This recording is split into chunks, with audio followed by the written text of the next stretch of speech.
Well, that update took a while. It took a couple of hours for the update patch to actually come through Diablo Immortal yesterday, and once it was done, we're sitting there wondering, well, what has actually changed? I think a lot of things on the back end have actually changed, and we do have some patch notes that we can go through as well that came as a surprise. So that is going to be shared with you today, as well as something pretty interesting at the very end of this video. Make sure you don't miss out on that. So let's go through this together here and see what's actually coming to Diablo Immortal. Now, as you can see, June 25th or June 26th for all of us over here. We have a new battle pass, a server merge, which we know is dropping. Well, that's going to be dropping in about a day from when you're watching this. New collection gallery feature, returning events, feature updates, and some bug fixes. Now, first things first, we have our Battle Pass Season 28 Time Lost Glory, or Tide Lost Glory. Let's take a look at this. Actually, I have it set up for us right over here. We're gonna full screen this bad boy, and we are going to listen in.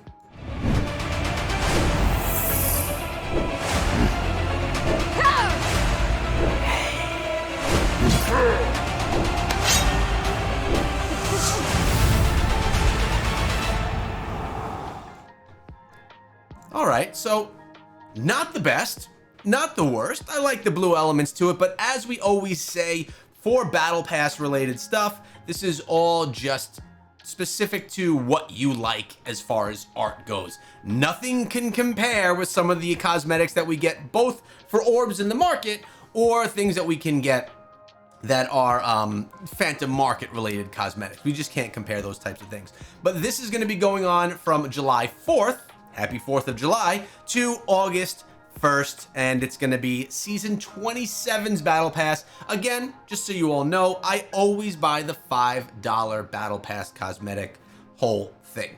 So do as you wish, whatever works for you. Now, the server merge is coming, and this is something that we've all been waiting for, and I actually thought it was coming today, but actually it's coming on the 26th. Merging a bunch of servers together. I shared with you guys the list of those a few days ago on the channel. You can go check that out if you want to. But in addition to that, it's going to bring activity to the servers. It's bringing multiple servers together. We're going to have a lot more activity when we're looking for dungeons and lairs and just playing together. It's going to be easier. It's also, in my opinion, going to bring a spark to the market, bringing some values of those gems back up, because the market has been fairly dead for a while and very quiet, which is good if you're a buyer, but bad if you are a seller. Now, let's go into the new collection gallery feature. Look at this: armor, weapon, portal, special effects. So this has something to do with gear. I'm not sure. The elites among the aristocracies of Sanctuary know their gilded threads draw as many envious onlookers as they do admirers. A friend's gaze is drawn to the same place. A cutthroat may plan their next mark. That reads very weird, in my opinion. You now have the ability to preview the entire range of cosmetics available in the new cosmetic gallery. Regardless of whether you own them or not, the cosmetic gallery tracks which cosmetics you own, helping keep record of your armors and robes, as well as collectors of other players within your server. Well, that's cool, I guess. Another way to view all the cosmetics that you have or don't have, which maybe could be a way for them to have more sales of cosmetics, because you'll see just how good things look. Either way, collection gallery sounds good. Not something that's like game breaking. It's not going to be the most amazing thing. We have Fractured Plains coming back, which is always good. Conqueror is joining us as well. Wild Brawl, Hungering Moon, Shady Stock. Great. Returning events that continuously come back to the game. They give us free rewards. We don't need to go through each of them individually. I'm just happy that we're going to be getting them back. Now, we have some feature updates here. Rune drop rate changes. I'll tell you, I don't get a ton of runes, and I grinded my butt off this weekend just farming. Didn't get a bunch. We're increasing the drop rates of runes and Abyssal Essence and Airborne Castle and the Abyssal Verge within the Airborne Castle and the Abyssal Verge. Only within those two gameplays though, which I haven't been doing much of. These adjustments are to make sure the two new game modes are the most potent source to earn and craft runes. We'll continue to monitor the new drops and your feedback around the rune system as it continues to expand and grow. You know, I get most of my runes from being in the open world and farming in a party. That's where I get most of my drops. I don't run the 2 new game modes that much, to be very fair, and probably should be doing it more. My assumption is that most people are not running it that much, and that's why they're increasing the drop rates there so that more people will start to do that. The adjustments to the Abyssal Verge and the Castle Ereban. We're making some adjustments to these game modes. For the Abyssal Verge, the boss will now respawn at a location further away from the Terror Incarnate. We've also fixed the issue where the special effects within the Terror Incarnate would disappear in certain instances, along with the issue where no points will be awarded for defeating elites. For the Ereban Castle, the distance between the entrance to the castle and your point of escape has been shortened. Well, that's good. It seems so far away to actually be able to do that, sometimes not even being able to get there in time. Where are we here? We've removed the need to confirm your exit within the portal to escape, so it only needs to be selected once. The fire attack of the Avatar of Terror has been reduced in damage to avoid killing players as quickly. We've also fixed an issue that causes navigation to the escape point to direct players to an invalid location of the map. That'll get you stuck and killed. In addition to increasing the rune drop rewards, we've also increased experience, gold, and item drops in both game modes.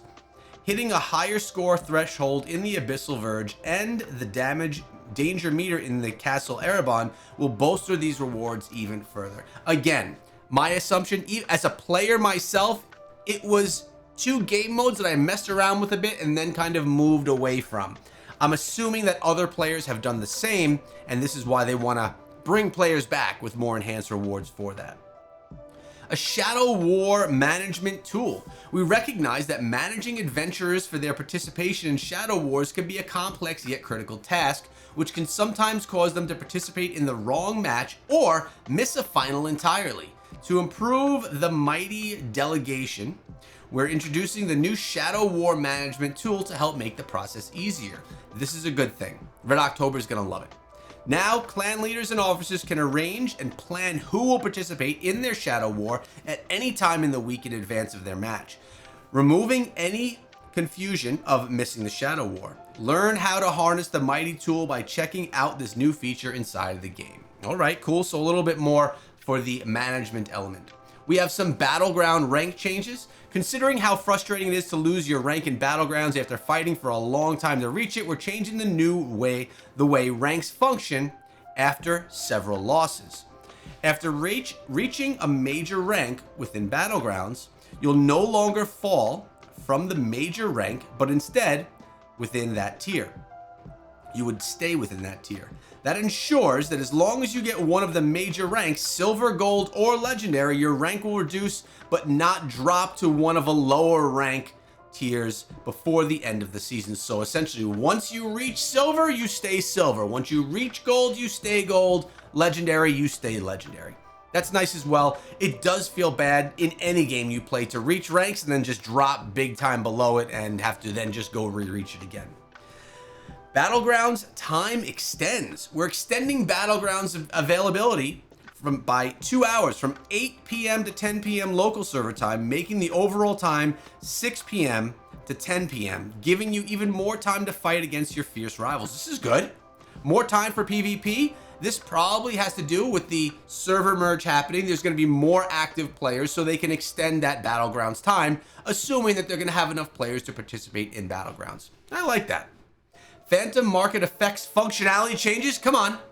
We're including the ability to swap the visual effects on between Phantom Market legendary cosmetics. This includes movement effects, idle effects, and PvP kill effects. Note this change is only for Phantom Market skins. Okay.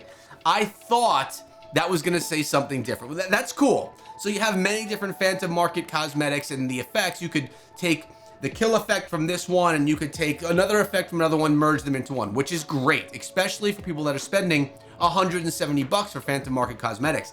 I thought they were going to say the temporary 30-day effects were no longer going to be temporary, but they didn't say that. So I guess that's not changing. Inferno set bonus changes. We fixed the issue that caused the higher and lower thresholds for set item stats in Inferno 1 and higher to be correct. So apparently there were some issues with the Inferno set pieces, the green items there, but that has been fixed. So again, nothing major here. I think a lot of what we were dealing with that update was internal back-end items so that when we have this server merge happening, it's going to be smooth for all players. I'm assuming it's kind of a big deal to take multiple servers and put them all into one.